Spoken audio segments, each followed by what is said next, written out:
Hi everybody, it's Lavinia. Welcome to my channel.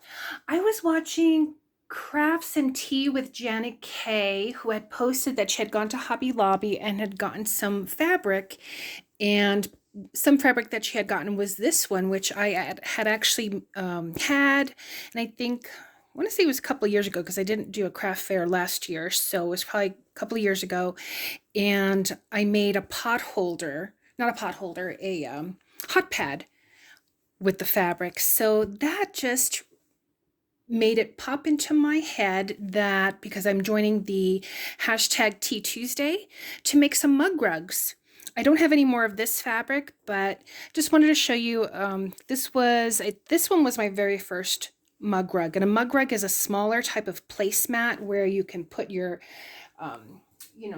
your cup or your mug, bottle of water, whatever you have, and then maybe a little dish with a cookie or a Danish, or even if you don't have a dish, just go ahead and place that on there. So this was the first one I made, and I kind of wanted to make it in the theme of Neapolitan ice cream, like the pistachio, the strawberry, and the chocolate.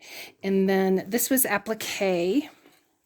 If you can see it here, it's in the shape of a leaf, and this was a some fabric that I had, and I used that. It's some owls here, and then I fussy cut this little owl here and put that little face there. I didn't do binding because I really didn't know how to do binding, but this is the back, so I just stitched it along the edge.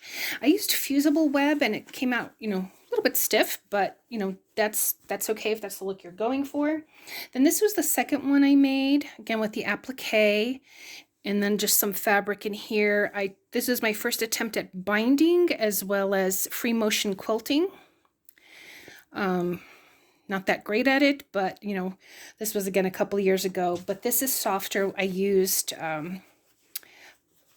heat resistant batting, cotton batting in here. So, and this was smaller.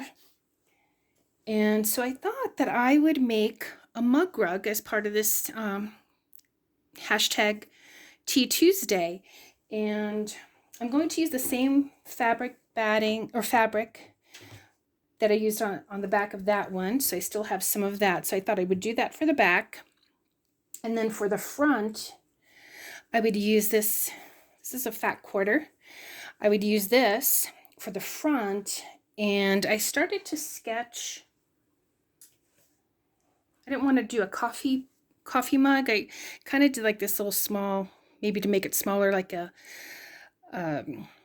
teacup, and then the steam coming out. So I was thinking maybe of using this fabric, cutting that out and appliquing that to the front, and maybe the steam, I would have this fabric here, maybe use these little hearts as the steam.